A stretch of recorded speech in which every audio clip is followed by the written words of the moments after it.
Gaya po ng dati, gusto ko pong ipaabot ang aking mapagpalang pagbati sa lahat po ng aking mga subscribers, followers at mga viewers. Ayan po. Sana po ay lagi kayong nasa mabuting kalagayan at ligtas sa anumang uri ng kapahamakan. At dito naman po sa aking mga subscribers na mga walang katigil-tigil sa pangbabas, ay puro kamalasan po ang darating sa inyo. Tandaan po ninyo yan. At dito naman po sa mga politikong mga kawatan, ay mga matay na lang po kayong lahat upang sa ganun ay makaahon man lang sa kahirapan itong aking mga kababayan. Ayan po, at shoutout po pala dito sa ating mga kapatirang Iglesia ni Cristo. Hindi ko po akalain na may mga kapatid po pala tayong nanonood dito sa ating channel. At medyo kwan lang po ako sorry po medyo nahiya po talaga ako dahil nga kaya ko po hindi maamin-amin na ako ay minsan sa aking buhay ay matagal po ako naging kaanib ng Iglesia ni Cristo. Kaya ko po alam yung mga talata na mga binigkas ko. At katunayan po yan, mayroon pong acquaintance party dati. Dito sa amin, sa Mindoro, dito sa Central, dito sa Calapan. Ay sa totoo lang po, ako po yung nanalo ng single, yung solo na kumanta po, na ako rin po yan nag-compose yung tungkol po kay Ananias at Sapphira. Ayan, ako po yun at ako po ang nanalo yung since nung time na nandito pa po ako dati sa amin, sa Mindoro. So, yun po, at gusto ko lang pong ipaalam sa inyo yan. Actually po, yung pong marami mga nag-comment na magbalik loob na po ako. Actually po, sa puso ko ay balik loob naman po ako. Nasa puso ko pa yon. Hindi po naman po nawala sa akin yung aking pagiging membro ng Iglesia ni Cristo. Kaya nga po yung mga talata na binigkas ko ay hindi ko po nalilimutan yun. Dahil nga po, hanggang ngayon po, nandyan po sa puso ko ang Iglesia ni Cristo. Dahil ako po mismo ang nakabasa, ako po mismo ang nagtuturo, ako po mismo ang nangangaral dito sa mga kababayan ko rito dati. Talaga naman pong touch naman po ako doon sa mga kapatid dating mga nag-comment po dyan sa aking in-upload na video kahapon. At yun nga po, at sa totoo lang po ay talagang hindi lang po plano, hindi po nawala sa aking puso at isipan ang Iglesia ni Cristo. Dahil nga po, sabi ko nga po nung akalain nyo ba yung bata pa po ako noon, yung ako po yung Persa prize winner doon sa ako ang nag-compose at ako rin po ang kumanta doon sa tungkol kay Ananias at Sapphira. Ay hindi ko po kabisado masyado na kasi ang tagal ng panahon yon, pero may mga sentences pa po yun doon na naaalala ko pa yung hindi dapat na matulad kay Ananias at Sapphira, nakarating sa iglesia, naging wakas ay parusa. Yun po yan. Nalimutan ko na po yung buo, pero ako po ang may composition yan. At mahilig po ako mag-compose at mamaya po, ipaparinig ko rin po sa inyo. Kakantahin ko po rito yung kanina ko lang po kinumpos itong kantang ito para dito sa mga kwan. Sa mga, mamaya po maririnig po ninyo yan. At bago po tayo magpatuloy, ay nais ko lamang pong sabihin na still lamang po kayo dyan dahil yung po nakapagpa-subscribe kaya doon sa Tarikasan Mirsa ng mga pangalan ay hindi rin po nawawala yun, bagamat paminsan-minsan nagpapalya tayo ng pagbubunot dito po sa timbang ito, ay nandito po yung mga pangalan ninyo lahat. At tuloy-tuloy po ito na magbubunot tayo kahit na pa 10,000 man lang, para kahit paano may pambili kayo ng asin, bitsin, posporo o ano pa man sa halagang 10,000. Kaya po, yun pong mga nakapag-participate doon sa ating pagpapasubscribe ay huwag po kayong aalis at mamaya po bubunot po ako ng 2 sa 10,000. Ayan po. Actually po, hindi po talaga yan ang ating ang main topic po talaga natin dito yung pong sino nga po ba itong congressman na mukhang kuhol, ay yung pong nag-resign na or tinadyakan sa kanyang pwesto dyan sa kongreso. si Congressman basta kahawig po ito ng si Congressman Saltik. Kahawig po ng Saltik, pero hindi po Saltik. Hindi po Congressman Saltik, kundi basta ganon, Congressman Saltik. Ito po yung congressman na mukhang kuhol. At ayun po, siya po mismo ang umamin na lumubo na po, na mayroon siyang matinding sakit. Matindi pong sakit ang kanyang dinaramdam ngayon. At katunayan po siya po ang umamin na lumulobo na po talaga, hindi na po mapigilan yung paglobo ng kanyang bulang maitim. Ayan. So, ang hirap po kasi na hindi diretsahan dito magsalita kasi nga marami po talagang hindi nakakaintindi. Anyway, kasi kung sasabihin kong bulang maitim, baka hindi na naman po maintindihan. Bagamat ito po parang pangit pakinggan, pero kailangan po nating banggitin kasi nga po marami po talaga yung mga nakakapanood dito na hindi naiintindihan. So sabihin na po natin, sige, diretsahan na po. Siya po mismo, itong si Congressman yung mukhang kuhol na ano yun? Congressman Saltik. Ayan po, hindi na raw po mapigil yung paglaki ng kanyang bayag. Ayan. Kinuha na natin. Kasi marami talagang hindi nakakaintindi. Anyway, marami po yan. So, kaya po yan ay nag-resign na sa kanyang pwesto dyan sa Kongreso dahil nga po yan ay lumubo na po. Lumubo na, hindi na niya kayang pigilan. Ay kung parang bola ng basketball yan, di ganito kalakihan. Itong puwet ng timba na ito. So, imagine nyo. Di pag umupo yan, yun na mismong bayag niya, inuupuan niya. Di po ba? So, ayan po yan. At kung inyo po nasusubaybayan itong ating mga videos or mga content, ayan po yung mga tinutusok natin ay mga bayag niyan. So, tumalab na po sa kanya. Maging dito po kay Tambaloslos ay unti-unti na rin pong lubo-lubo ang bayag niyan. So, sa mga ibang araw, ibang linggo natin ay baka rin ay mag-resign na rin po siya dyan dahil baka hindi na rin po niya kayang bitbitin yung kanyang bayag. Ayan. So, antayin po natin. At ito po ang matindi dito kay Congressman Saltik. Pag ito po ay pumutok, so anong mangyayari pag yan ay pumutok yung kanyang bulang kristal na yan? Ay sasabog po yan, siyempre. Pag sumabog yan, ay di magkakaroon ng komplikasyon yan. Kapag ka nagkaroon ng komplikasyon yung pagsabog ng kanyang bayag, anong mangyayari? Goodbye Philippines na. Ay, yan po yan. Correction, siya po mismo ang umamin. Kaya, itong mga bashers ko na mga mamamatay na rin po ito. Actually, 3 na po yung namamatay na mga bashers ko. Dahil mga tinusok na po natin yan sa liig. So, sasabihin na naman fake news. Pero yan po, ito na ako nagsasabi, siya po mismo, si Congressman Saltik, ang umamin na lumubo na po na hindi niya kaya na yung kanyang bayag. Ayan. Anyway, at mabalik po tayo dito sa ating mga kapatid ng Iglesia ng Cristo. Doon po sa naghihikayat sa akin na magbalik loob na. Gaya po na sinabi ko, tatapusin ko lang po itong mission ko na murahin muna ng murahin itong mga kawatan na nandito sa gobyerno, mga politikong mga kawatan. Murahin ko po muna murahin. Kasi ayaw ko naman po magbalik loob sa ating Panginoon na hindi ko naman mapigil. Halimbawa, kapag balik loob ako, tapos nakikita ko yung tuloy-tuloy na kawatan, ay baka maputang ina ko na naman ito, ay kasalanan lang po.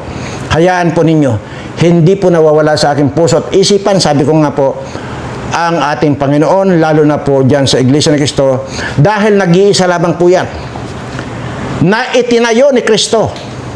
Yan kaya na yan. Uulitin ko lamang po. Ano ba? Yung Iglesyang itinayo ni Cristo. Mababasa po yan sa banal na kasulatan. Doon na nga po yun sa Roma 16:16. At doon po sa Mateo 16:18, yun nga po sinasabi niya, at sinasabi ko naman sa iyo na ikaw ay Pedro. At sa ibabaw ng batong ito ay itatayo ko ang aking iglesia. Si Kristo po ang may sabi niyan. Ito po ay inuulit ko lang para po maintindihan ninyo. So kung si Kristo ang nagtayo, si Kristo ang ulo, ang katawan, iglesia, ano pa po ang ibig sabihin nun? Ay di iglesia ni Kristo. At mababasa din po yan sa banal na kasulatan na ang Iglesia ni Cristo lamang ang tinubos niya ng kanyang sariling dugo. Mababasa naman po yan sa Gawa 20:28. Ayan. So, sasabihin na naman fake news. Mayroon talaga nagsabing fake news ako eh. Kaya nga po, binibigay ko yung talata sa inyo para sa ganun ay inyo pong makita, mabuklat dyan sa ating banal na kasulatan kung totoo po yung aking mga pinagsasabi. Yan po yan. At tayo pong lahat ay inaanyayahan. Ako ang pintuan. Ang sino mang taong pumasok sa akin, siya ay maliligtas. Pero may exemption doon. Ang ayaw niyang pumasok sa kanya ay itong si Abante naman Nyakol. Ayaw niya. Bagamat sinabi na lahat ay tatanggapin niya. Lahat na papasok sa kanya ay tatanggapin niya at maliligtas, maliban lamang po dito kay Abante. Sinabi po niya yan. Ako lamang po nagsabi. Pagka Manyakol po, hindi po pwede rin sa Iglesia ni Cristo. Hindi po. May nabalitaan po ba kayo? Na Iglesia ni Cristo na nagmanyak? Wala po.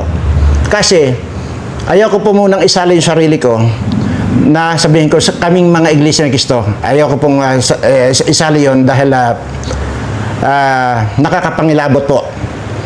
Bagamat nangingilabot po ako dito sa mga nag-comment na mga kapatid na Iglesia ni Cristo, talaga nangingilabot po ako dahil ayun po, natumbok po ninyo yung tamang landas ng panonood ninyo ng video. At ito na nga po, Berana Live Studio TV. Kaya nga po, dyan sa ating mga kapatiran na mga Iglesia ni Cristo, yun po mga nakapanood dito, ay hikayatin nyo na rin po yung ating mga kapatid dyan, iba pa, na mag-subscribe na rin po at malapit na po tayo magkakasama-sama muli. At yan po talaga ang ending ko, ang magbalik loob yan. Dahil tatapusin ko lang pumurahin itong mga politikong ito. At yun po. Pero meron po kasing nag-request sa akin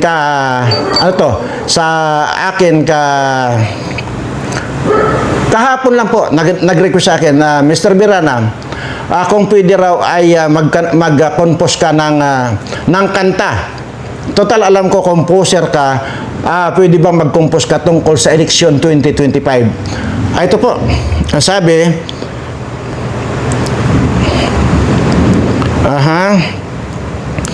Sir, alam ko pong mahusay ka mag-compose ng mga kanta, pero sana po mapagbigyan mo ako na makapag-compose ng kanta tungkol sa election 2025. Ayan.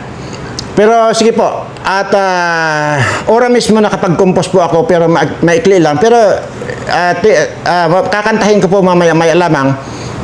Dahil nga po ay bago po yan, at bago rin po tayo mapunta dito sa bubunutin natin 10,000, ito po yung aking kwentong madalian lang po ito. Ayan. Dito po sa amin, mayroong nakatira din sa isang bahay na 2 apo, isang lolo. So, ibig pong sabihin, 3 sila. Isang lolo, 2 apo ang nakatira. So, bibilisan po natin at paiiksiin po natin ang kwento. Ang sabi nitong lolo, mga apo, ay aalis ako. Saan ka naman pupunta, lolo? Pupunta ako sa Maynila dahil hindi ko na kayang tiisin. Hindi ko na kayang masikmura. Yung mga apo ko ay nagugutuman. Wala ako maipakain sa inyong mga apo ko. Ayaw ko noon ganun. Ay, hindi ko kaya ng aking konsensya, ng aking puso, na kakain lang kayo ng kung ano-ano na wala sa lugar ang pagkain. Kaya aalis ako. Magpakabait kayo dahil dito lang kayo. Sabi nung apo, sumabot yung 2 apo, ay lolo, kung ang target mo Manila, huwag na lang. Bakit naman? Sabi ganyan ng lolo. Kasi napapanood namin doon sa vlog ni Kabirana na yung mga karamihan daw niya sa Maynila ay mga manluloko na, magnanakaw pa. Okay, so pwede naman na paniwalaan natin si Kabirana Ang problema, wala naman silang nanakawin ngayon sa akin kasi maghahanap pa lang ako ng pera para sa inyong mga apo ko. At kailangan natin yun. So, walang dapat katakutan at wala pa silang nanakawin sa akin.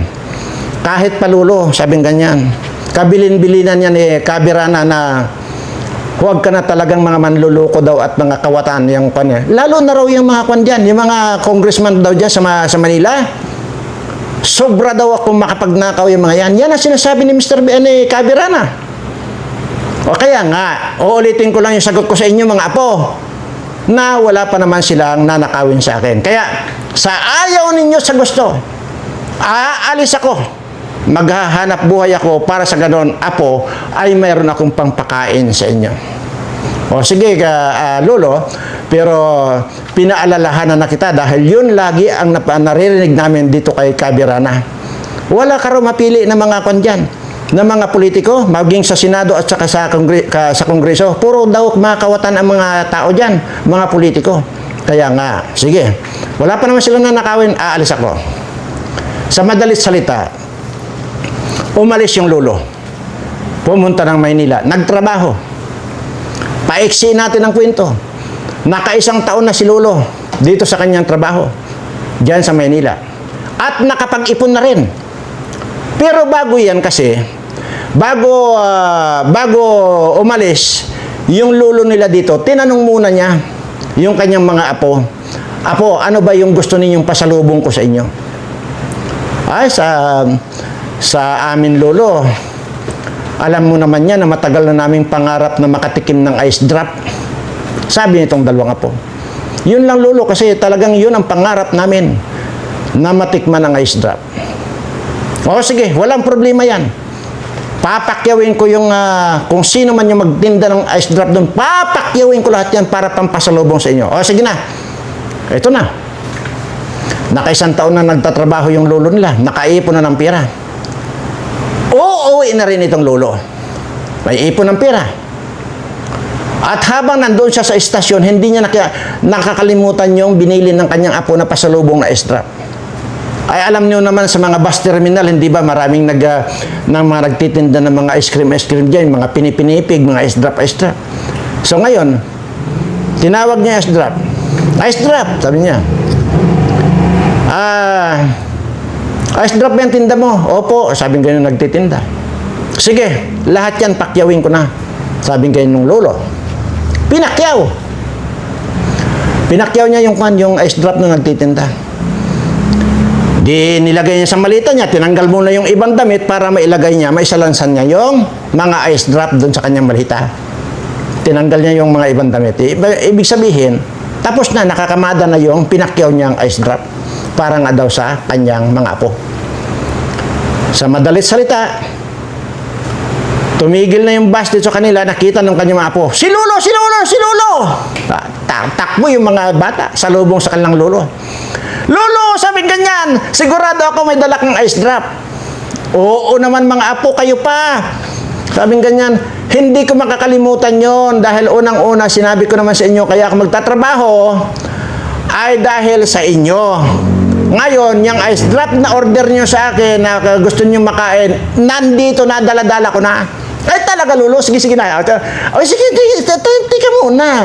Ayos muna natin pagdating sa bahay. O sige, ipisto ninyo. Ito na ha, bubuksan ko na itong malita ko. Ay, opo lolo, excited yung dalawang apo niya. Di ngayon, pagbukas ng lolo nung malita niya, napasara siya. Napaganyan yung lolo. Sabi nung apo, bakit lolo? Bakit? Tinignan niya ulit yung malita, binuksan niya ulit, sinara niya ulit agad. Totoo nga mga apo. Karamihan dyan sa Maynila, mga manluloko na, mga kawatan pa, lalo na ito mga congressman at saka mga senador na ito, mga kawatan yan, walang duda at walang kasinungalingan yung sinasabi ni Kabirana na lahat yan mga kawatan yan. Nagtaka ngayon yung dalawang bata, yung dalawang apo. Bakit nga lolo? Tiningnan niya uli. Umiyak na yung matanda. Hindi na niya mapigil yung kanyang pag-iyak. Lolo, bakit ka umiiyak? Ay, kasi apo. Totoo talaga. Na talagang, ito tingnan nyo ng mga apo. Pagbulatlat nung pagganyan ng malita, nakita niyang mga apo, yung mga stick na lang ng mga ice drop yun nandun sa malita. Tingnan nyo apo ang ginawa sa akin itong mga congressman at saka mga senador ng mga kawatan na ito. Nilamon na yung ice drop na dapat kong ipasalubong sa inyo, inihian pa ang malita ko.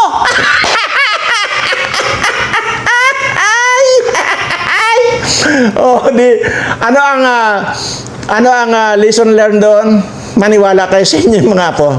At maniwala din kayo doon sa mga sinasabi ko. Kasi maging itong mga bata na itong mga apo ni Lolo ay talagang tinandaan yung sinasabi ko na mga kawatan, itong mga congressman at saka mga senador na ito. Kaya subscribe na sa Birana Live Studio TV para sa ganun ay hindi kayo maloko, hindi kayo manakawan itong mga congressman na ito. Yan, di ba? Oh. So, mabalik tayo doon sa ating usapan na kung saan ito si Congressman Saltik na mukhang kuhol ay aminado na po siya po mismo ang umamin na lumubo na yung kanyang kargada. Ayan.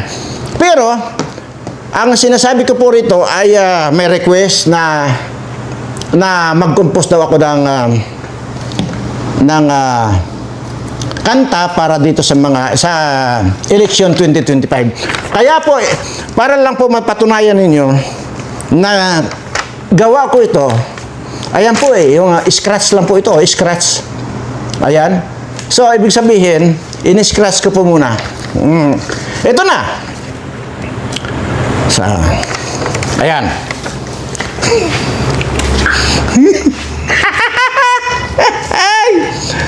Sa 2025, halalan na naman. Maglalabasan na ang mga kawatan. Tiyak magnanakaw sa kaban ng bayan. Politikong ungas, sana ay matudas. Itong si Bobuyog plano ring tumakbo. Gusto ring maupo diyan sa Senado. Pero ang bag niya ay lumalawit na, pati ang bayag niya sayad sa lupa na. Itong si BBM matalino sana, problema sa kanya sunod-sunuran siya. Sa kanyang asawa mukha namang tanga. Ano to? Malaki ang mata, maging ang butod niya. Mga politiko na mukhang buaya, walang kabusugan kahit nabundat na. Mamatay na sana mga putang ina, nang sa impyerno ay susunugin sila. Kawawang BBM, nagpa-under ka pa. Sa iyong asawa may anak sa iba. Maghanap ng iba yaong sariwa pa. Di gaya ni Lisa, nabilasa na siya. Kung kayo'y boboto, wag sa siraulo. Kagaya kay Gordon na mukhang demonyo. Mga politiko, matuto na kayo at wag nang bumoto sa kaltog ang ulo. Wala nang mapili mga Pilipino. Lahat ay kawatan dito sa gobyerno. Anong nangyayari sa kababayan ko? Kundi ang magdasal, matudas na kayo. Isa pa. Dahil, kung inyo pong matatandaan, ito pong si Ragos, ito po ay director po ito si Ragos ng Bilibid Prison. Yan po Muntinlupa. Siya po ang director ng Bilibid Prison. At siya rin po yung sumumpa-sumpa na idiniin si Dilima. Kaya nakulong niya si Dilima. Siya po ang sumumpa sa korte, sumumpa sa Senado na idiniin niya to si Dilima. Pagkatapos niyan, umatras, nag-recant. Ibig sabihin, binawi niya yung kanyang salaysay na sangkot ito si Dilima sa drugs. Ayan. Kaya mayroon din po tayong kanta para dito kay Ragos at kay Dilima. Sa kunin natin, tapusin na natin ito para wala na tayong Pasumpa-sumpa ka pa, Ragos ka. Atras-atras ka rin naman pala. Kaya naging resulta, acquitted si Dilima. Kaya si Jonel ay masaya. Meron pang natitirang kaso niya sa iba. Baka dito ay matuluyan na siyang masilda. Ang kawawang Dilima, sinalo lahat ang karma. Sobra kasi ang pabida noong ito'y senador pa. Magsilbing aral sana ito sa'yo. Huwag nang tatanggap ng pira ng siyabo, nang hindi makalabuso at nang di maging impyerno ang guhit ng palad mo. Noong ikaw ay DOJ Secretary Dilima, bodyguard at driver mo'y pinapatos mo pala. Di ka ba na konsensya sa kanilang mga asawa? Di kaya sinumpa ka nila, kaya ikaw ay nakarma. Kay sakit naman ng kapalaran mo, 6 na taon kang nasa priso. Kaya naging resulta, ikay tuyong-tuyo na, kulubot na rin si iba. Hey! Pasayaw-sayaw ka pa noong una, Dilima. Kasama sa Bilibid si Erwin Espinosa. Erwin pala yun. At do'y binibigyan ka ng limpak-limpak na pira para may panlalaki ka, kaya ikaw ay nakarma. Di ka ba nahihiya o Dilima? Ang kapal ng mukha mong demonyeta. Ang gamit mong pira sa iyong kandidatura ay galing sa droga. Animal ka! Ay, di ba? Marami pa po yan, kinumpos ko. Napakarami po, pero tama na po yun. At mahaba na po. Ayan. So muli po ay maraming salamat doon sa mga ating mga kapatid sa Iglesia ni Cristo, at sana po ay maiparating nyo rin po sa mga iba nating mga kapatid na sana mag-subscribe na rin po dito sa channel ko para sa ganun ay sama-sama po tayo. Pero huwag nyo na pong pansinin yung mga nauna kong mga vlogs kasi nandoon po lahat yung mga pagmumura dahil dito sa mga punyeta na mga politikong mga kawatan. Ayan. So, pupunta na po tayo sa bubunutin natin. At ito pong bubunutin, ito po ay, kung lang po ito, kasiyahan lang po natin ito. Ito po yung mga nakapag-subscribe, nagpa-subscribe at nag-subscribe dito po sa Birana Live Studio at sinend naman po dito sa Facebook ng ako, Tarik Hasan Mirza. Nandito po yung mga katibayan na nandito po yung mga pangalan nila. Kasi nga po, sinend po nila yung mga katibayan na nag-subscribe sila at nagpa-subscribe sila sa iba. Ayan. So ngayon po ay ito po naman ay halagang 10,000 lang po. At ayan, halagang 10,000 lang po ito para lang po mayroon tayong katuwaan lang po sa every may vlog tayo, para lang po may katuwaan tayo. Ano po? So basta ano pa ba? Basta ugaliin po ninyo, panoorin ito dahil pagkatapos po nating magdadaldal dito ay bubunot naman po tayo ng 10,000. At doon po naman po sa nagsabi na sana raw yung 100,000 na ay pinang-premium natin ay sana hinati-hati na lang daw sa tig 20 mil lang sana. Sinabi ko na po yan na hindi na po ako tumatanggap ng suggestion. Kung gusto mo ninyo magpalaro, kayo na lang po magpalaro. Pero yung magsasuggest po kayo dito kung ano po yung gusto ko, yun po ang gagawin ko rito. Ang kapal naman ng mukha mo kung magsasuggest ka ng gano'n, ano? At ikaw magpalaro kung gusto mong, kung gusto mo, di ba? So, ayan po. Yan po yung ating mga bubunutin. At sinabi ko naman po yan eh.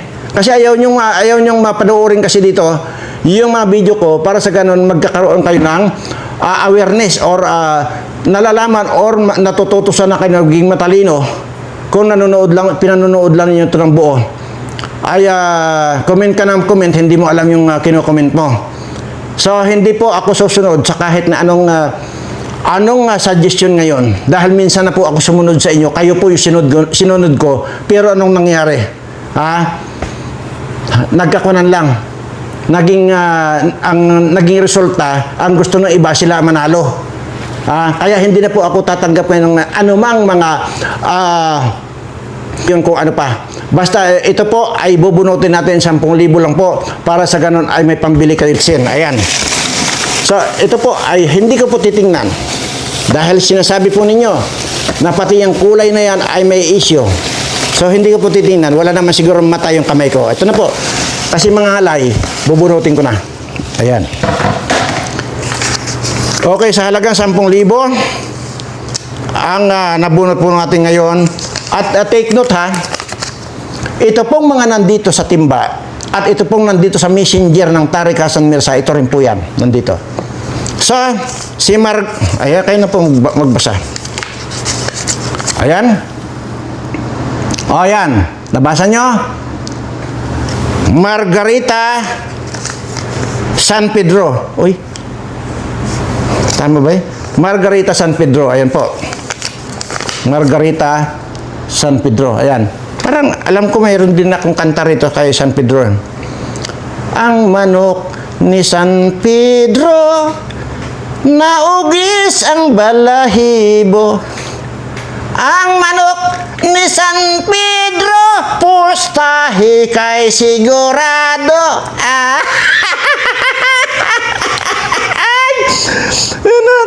Napatawa lang ako dito. Pero hindi ko po pinagtatawanan ang inyong apelyido.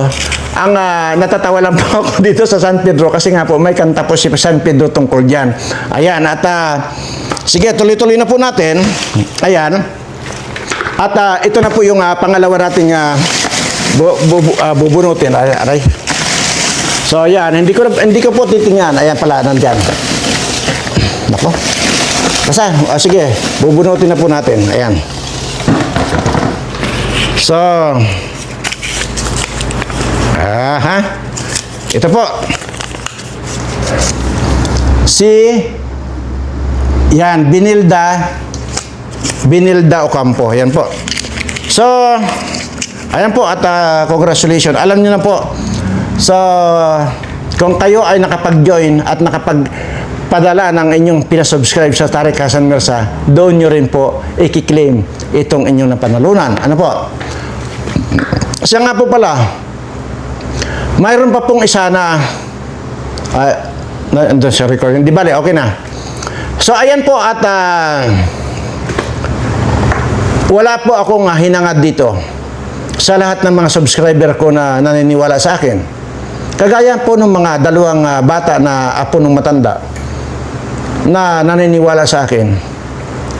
Alam niyo po ba kung nasaan na sila ngayon? Bagamat ginawa ko lang pong kwento yun, schooler ko po yun dati. Alam niyo po ba kung itong magkapatid na itong apo ng matanda, kung ano na pong kurso nila? Yung isa po doon ay engineer, yung isa po doon ay pilot. Schooler ko po yan. Kung inyo pong natatandaan, mayroon po akong vlog dyan. Napakarami po nating schooler. At taon-taon po nakakapagpatapos tayo ng 300 student. Tuloy-tuloy po yan. Yun po ako. Sa mga hindi pa po nakakakilala sa akin.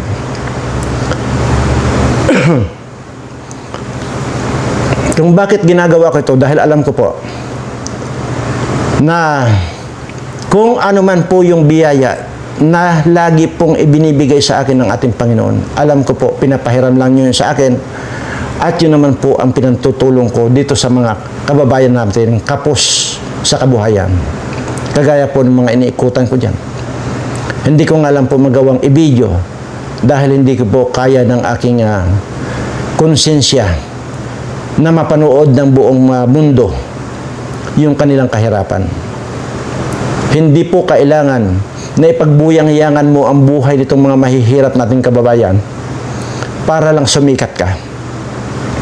Hindi ko po hangad dito ang sumikat.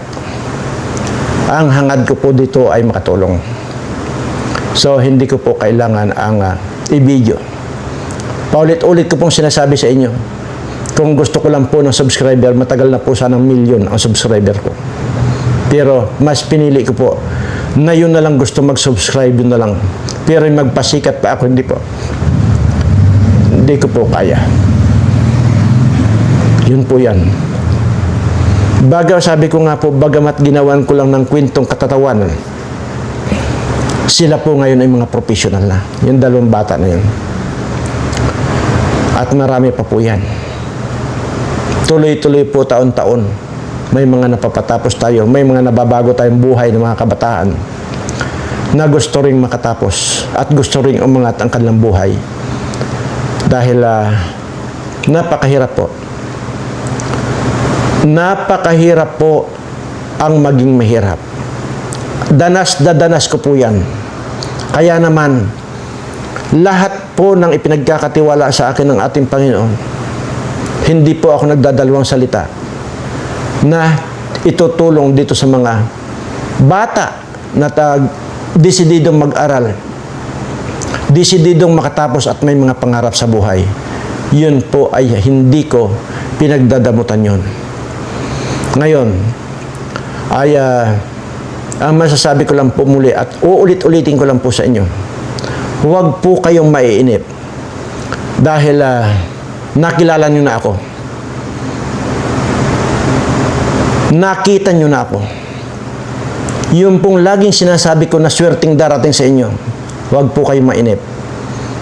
Dahil lahat po kayo, kung sino lang po yung naniniwala at tao sa puso na para sumuporta dito sa ating channel, yun po ay ikinunik ko na po yun sa ating Panginoon. Yan po ang totoo. Yan po ang pinagdadasal ko lagi. So muli po, itinataas ko ang aking mga kamay sa lahat po ng aking mga subscribers na may mga sakit at may mga problema sa buhay. Sana Panginoon ay pagalingin mo na po sila sa ngalan po ng ating mananakop na si Kristo Jesus. Maraming salamat po. At siyempre, ano nga po ba yung lagi ko sinasabi rito pagkatapos ko magdaldal? Mahal na mahal ko po kayong lahat.